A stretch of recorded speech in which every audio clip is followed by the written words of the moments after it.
Hello YouTube, it's Lisa here, and today I wanted to talk about the 1997 movie by Martin Scoresese. I think I'm pronouncing the name correctly, maybe not. That's called Kundun. It's a movie about the life and the exile of Tibet's 14th Dalai Lama. I hope to God that YouTube does not track this down of any feelings being triggered by China's communist dictatorship. I hope not. But this is just a review of that movie and the history of it. Uh, but more of just about the review of the movie and the plot there, and my thoughts on the film. But let me just introduce myself as Lisa Stade here of the YouTube channels of Lisa Stade and Hitler Obsessed. So starting with the beginning of the plot of Kundun from 1997 by the director, filmmaker there of Martin Scorsese, who's also the director of the film Destruction: The Silence of Faith, which is another good film of his that I've seen before. It's a very good one. But the beginning of the movie Kundun starts with a prelude there, I guess, of the story of how the fifth Dalai Lama was made the fifth Dalai Lama, which is the great, fifth Dalai Lama in Tibetan history of the reign of the 14 Dalai Lamas. Yes, there were four other ones before the fifth one. When he was, I guess, born, this kid's family had to run and flee, and they left the kid abandoned because bandits had turned up in the village. And when the family returned, they found the kid alive with two crows above, sitting above, watching the kid there of their family, of their son. And this was a family in Tibet that had to flee from bandits one night. So when they returned, they found these two crows perched on a tree there, watching their son that was found to be alive. And this is the story of how they, kind of the birth of the fifth Dalai Lama there. But Genghis Khan's own sons gave the Dalai Lama his name, which is Kundun, which means Ocean of Wisdom. That's a title of part of a long title of respect that they have in Tibet. I won't go into detail on what that is. Probably have to put that for another video plan for about the 7 years of Tibet. But the beginning of the film shows, Mount Everest, I guess there, of one of the goddesses, or was it Kailash or whatever, Mount Kailash or Mount Everest. I know Mount Kailash in Tibet is supposed to represent the god Shiva in Hinduism, or Kalamala in Tibetan Buddhism. That's kind of his Tibetan name in Tibet there, or in parts of India or areas of northern India like Nepal or Bhutan. But then there's a scene of one of the Tibetan mandalas, which is the Kala Chakra mandala. So that's the mandala of time or whatever, you know. But that's the specific mandala that's of the beginning in the film, and then it shows with the boy that's Tenzin Gyatso, which is the 14th Dalai Lama, sleeping in his family's village. They're actually farmers at the time. And he wakes up and he's bright-eyed and bushy-tailed, and then it shows the characters, which are his mother, his sisters, and his father, and then the scene goes straight to his family having breakfast there. Uh, Tenzin Gyatso always liked, from the history of the Dalai Lama, he liked to sit at the front of the head of the table, even though that was the spot that the cat sat. Uh, but no, he would always insist, no matter what his father did, he'd get his way there. And then, he had his brothers over who were staying with the family for some time. Uh, because, they were actually Buddhist monks at the time, staying in a nearby monastery, but visiting the folks back home, for a bit there before they went off to the monastery. And, it's just family goofing around and stuff, having fun, children just goofing off, being kids and stuff. And Tenzin Gyatso asks his mother and his sister, to tell him the story of his birth. And he always liked to hear that story. That was, like, I guess, his favorite story there. I don't know if that's very true of the 14th hour long, but in the movie, same thing. But, so the mother tells the story, and I guess the story is the father was very sick. And they lost a cow, a chicken, and a pig.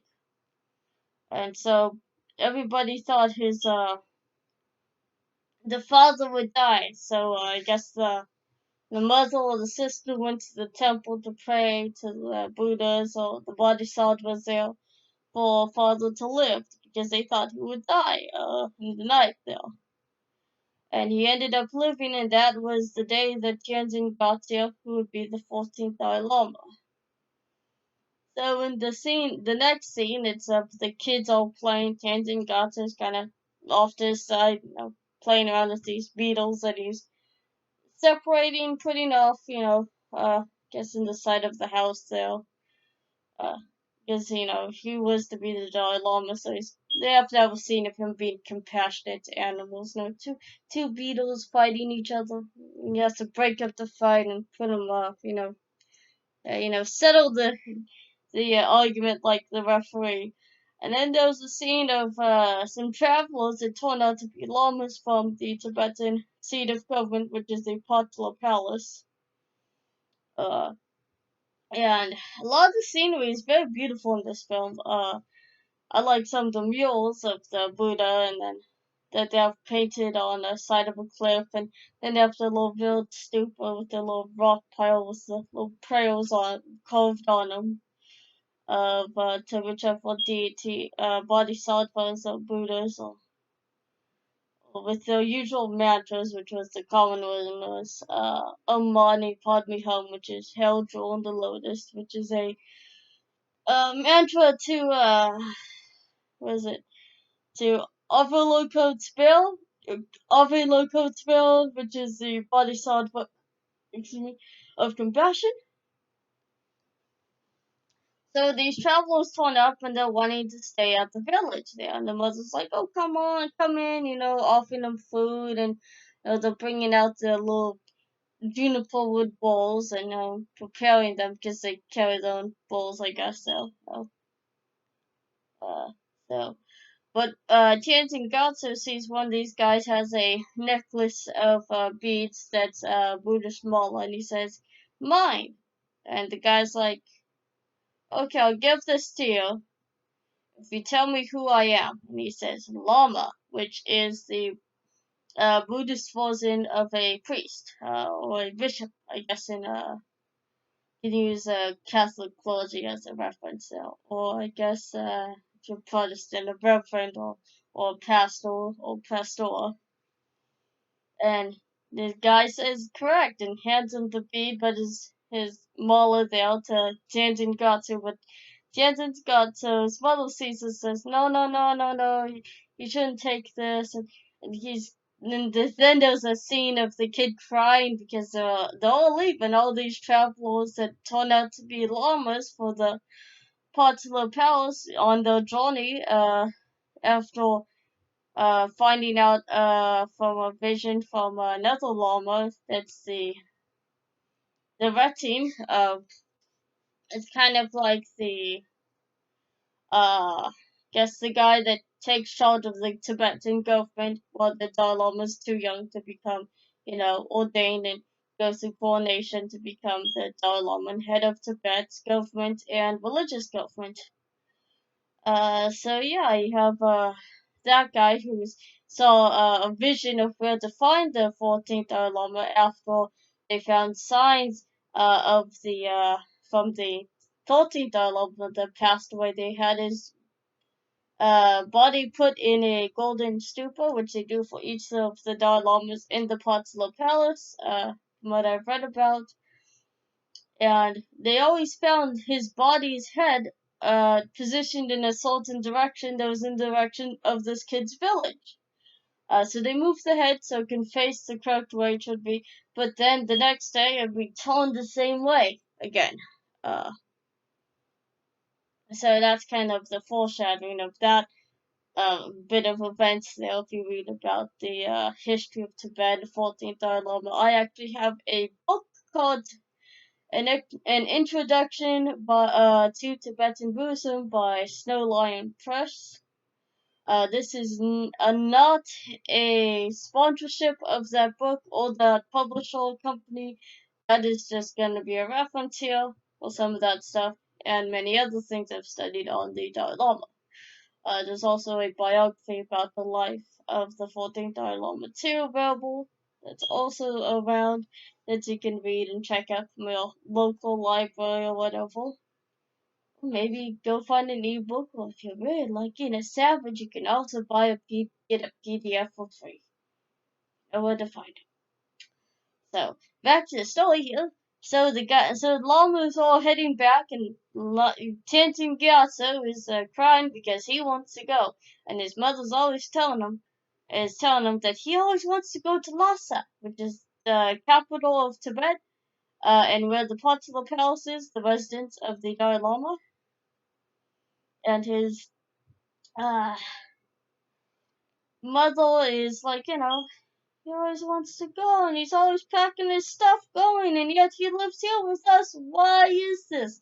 So the next scene is of a bunch of guys who come to their house again, which is the llamas again at night. They wake up the kid to do a couple of tests to see if he's the 14th Dalai Lama. He ends up passing all these tests, which is the examination of his physical body for characteristics of being the 14th, of being a Dalai Lama, being a embodiment, reincarnation of the Avalokitesvara Bodhisattva, which is the Buddha of compassion in Tibetan Buddhism.